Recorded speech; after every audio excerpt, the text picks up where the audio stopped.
my takeaway from that is like,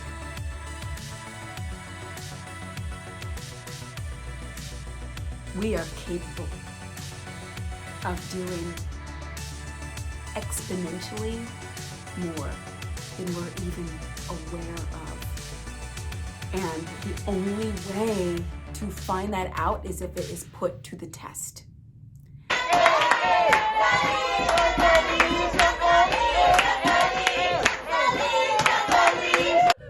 Hello, what's up? It's me, Salisha.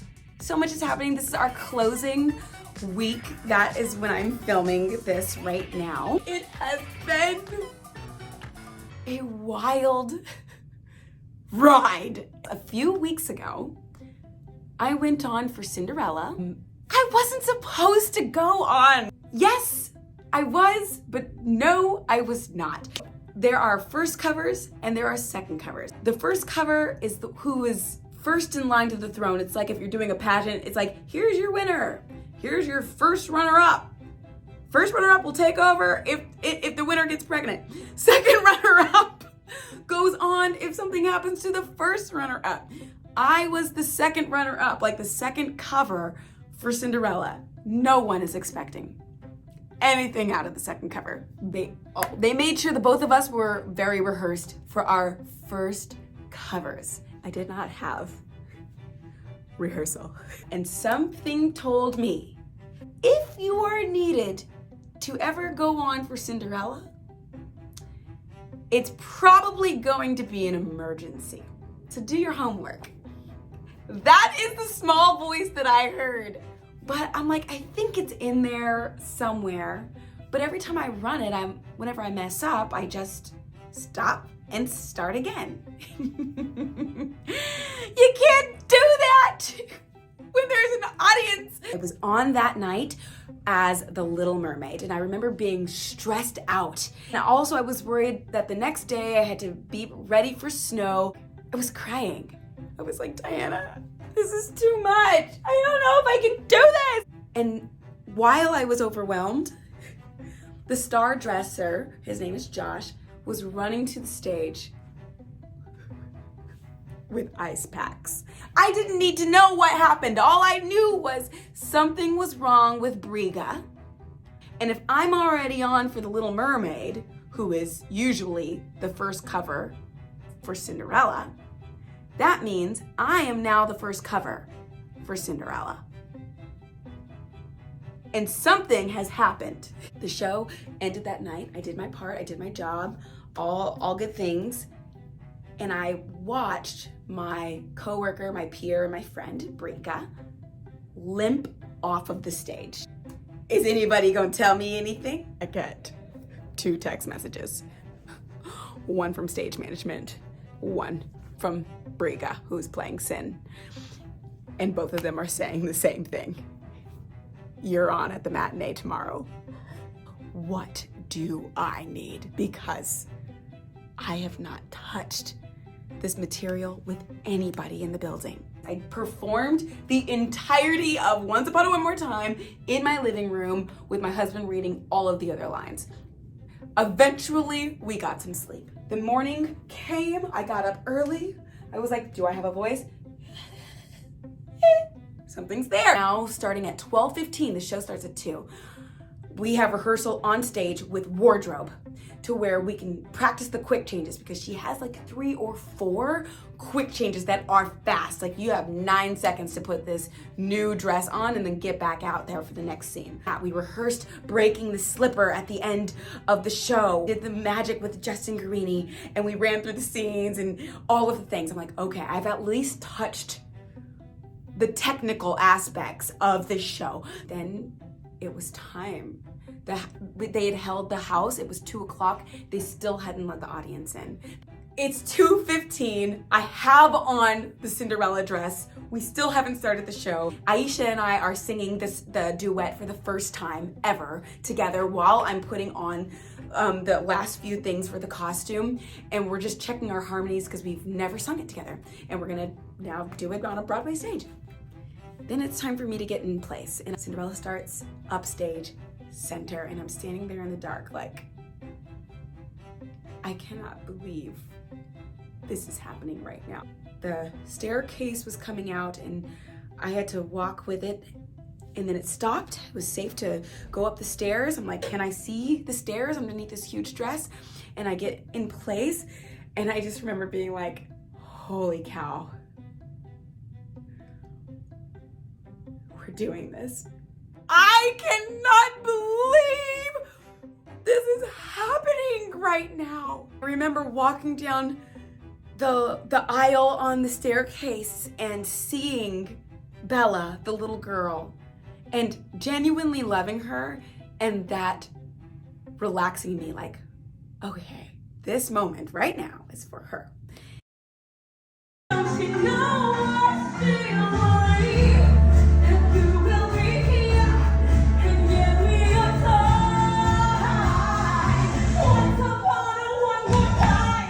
And I remember feeling a little bit more at ease.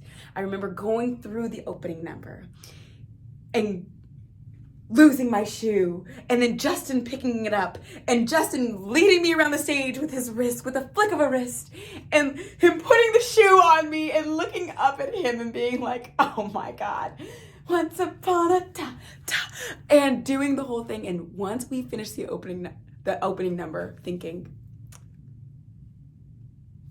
and we're off. The audience has no idea what's happening, and we still need them to like the show. So make sure that you do a good job. I made the quick change, and I remember feeling like this is so weird. I've sat in almost all of these chairs in Scroll Club, but not this one. I've never been in this little blue chair, but it felt good. I enjoy Scroll Club now. I didn't used to like that scene, but I love it now. It went well, I think. I got to sing Lucky. I was really excited about that. That went well. And then the next scene comes up with OFG, and something happened. I forgot. There was a new line that wasn't in DC. There's a lot of new stuff, but this one in particular came up at the last minute, and I remember not catching it. And when I finally caught it, I was like, oh, make a note of that. And so when I got to that part in the show, I remembered to say it and forgot what came after it. And I remember looking at my peer, Brooke, who plays OFG, and saying literally, I don't know what to do. What do I do now? And she's like, oh, okay. And if this was ever gonna happen with anybody, I'm so grateful that it happened with her, because she was on Whose Line Is It Anyway? She's Improv Queen of America. I'm like, thank you, God. And in my mind, I remember us just saying America back and forth until I could remember what was next. I don't know what to do. Where is this place? Where? Flatbush is in America. Oh, America! It's in America. It's America! What is America? It sounds like paradise for women. Oh. This is crazy! I cannot improv the rest of this show. I can't do this. We got through it and people were laughing, so that was good, but like the feeling of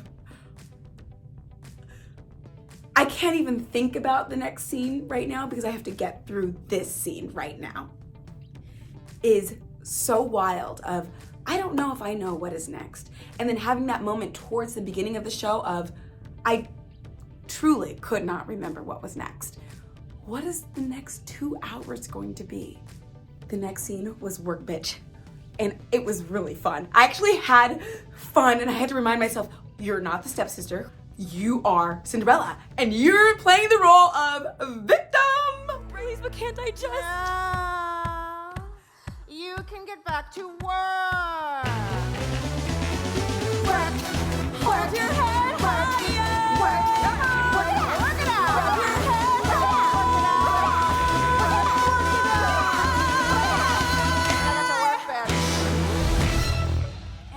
And then it led right into the next scene, Brightest Morning Star with Aisha Jackson, who plays Snow White. And that scene has always made me feel like, I've always been nervous about that scene because we didn't have that scene in DC. There's nothing about it that's in my bones. And I just always have gotten in my head about it. And but this particular time singing it, it felt really special, even in the midst of all the craziness, of all of the circumstances that were happening. I just remember looking over and seeing this girl who inspired me to do this show. And we are both on the stage at the same time, singing a duet together, being best friends in the scene. And for these two iconic, traditionally white roles, Snow White and Cinderella, to be two little chocolate drops on stage. It was me and her.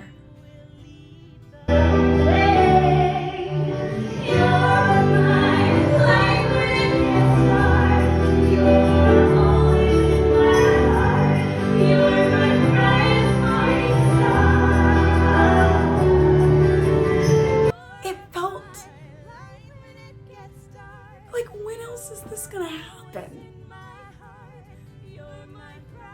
This never happened when I worked at Disneyland. It was actually going well. There was one part where I thought I was Snow and I was like, Salisha, you're Cinderella! You have to sing that part. And at the end, we sang some of the same harmonies. That was my fault. But I warned her before. I was like, I might forget some of this. And she said, that's okay, girl. I will roll with it. And she did. And I just remember ending that scene looking in her eyes and her having tears in her eyes and me feeling like, this is a moment that I didn't even know I wanted until right now. Okay, the show kept going, and when I was in the quick change booth, I remembered thinking, 3 scenes from now, there's about to be a monologue, and I have to say, I cannot remember what it is. And I was like, can somebody get me a script? And I'm like, where is it? Where is it? Where is it? And last sentence, I'm like, I don't want to get this wrong because then Steven can't whistle at me if I don't say this, if I don't say the line right. Okay, this is the moment of truth. Steven's not here today? Like, I didn't even realize that it was all hands on deck. I think every swing in the building was on stage. I realized it while it was happening, who was out and who was in that day. Because I was looking for certain people. The costume change on stage, and that was wild. Looking over to stage left and realizing that the stepsisters were now all over there. So I just looked at nobody. Where I looked down and I still had clothes on. So that was a complete success, and now we were in the home stretch for Act 1.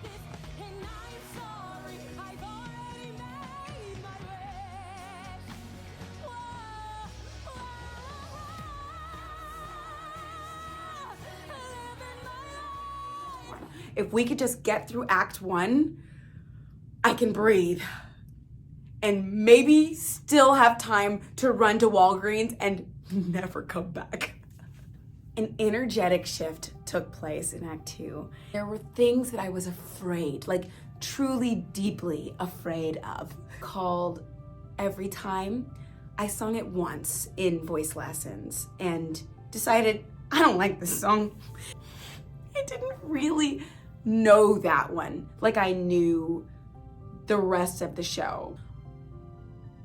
When I sang it on stage in front of a living, breathing audience, it was the most vulnerable thing because the girl, you're on the ground, there's nobody else on stage, it's you alone on stage, singing.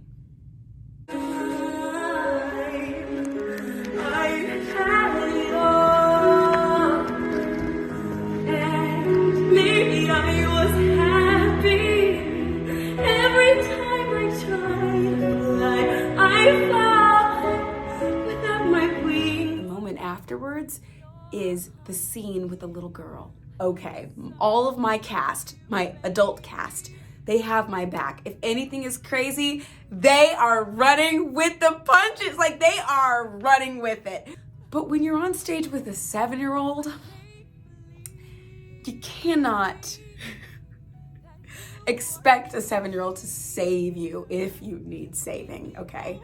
It has to be the other way around. And so before I went out on stage for that whole chunk of the show, I was in the dressing room in the gondola and Justin came in. He was like, what do you need? What do you need? I was like, I need to run lines. He's like, I can run lines with you. I'm like, but it's not with your scene. It's with the little girl. He's like, it's fine. Somebody get us a script. They got us a script and he played the little girl in the gondola and I was saying the lines and I was like, thank you. He's like, you got this. And that's when I went out, sung the song, and then little Bella walks out on stage. And I remember the first moment I said my line, she said her line, I said a line, and then she didn't say anything. And I was so nervous. I was like, if I said anything weird or wrong, she is going to give me the most adorable little blink blink, and she's not gonna save us. But she didn't. She blinked, and then she said, you're Cinderella, whatever the line was, and we had our little scene together, and it was good, it was great, it worked, it happened. Every night, Briga runs through, like we all clear a path. Whenever this happens, we all get out of the way, and she just runs through so fast, but I never checked to see what she does when she turns the corner. And now in this moment, I was the one running around, and I ran around the corner backstage, and I just kept running, but the door to the audience was wide open, and I remember running straight into the audience and being like, be cool. We were in the final stretch. Like, we are so close. And when it was time, I raised the slipper up, making a fairy tale. I am stronger.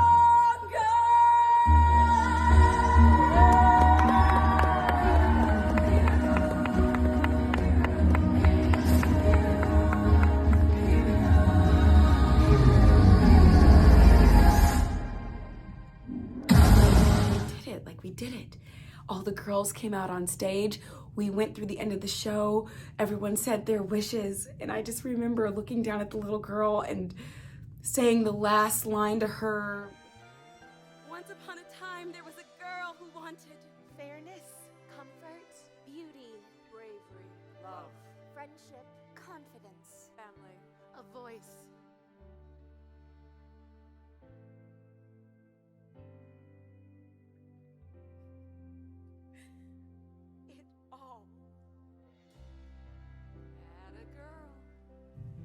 It was a girl who wanted it all. I've got more work to do in America.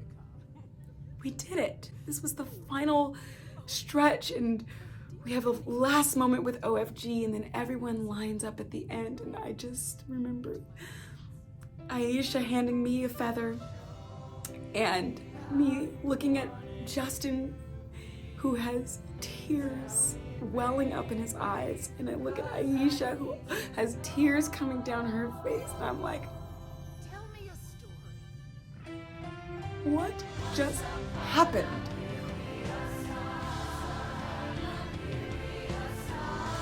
What just happened? What did we just do? All of us. Because it took all of us.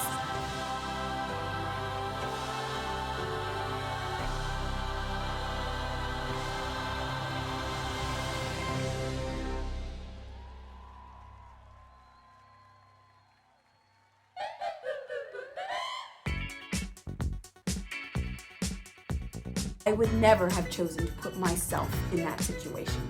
Nor do I think I would want to do that again. But it happened, and it happened.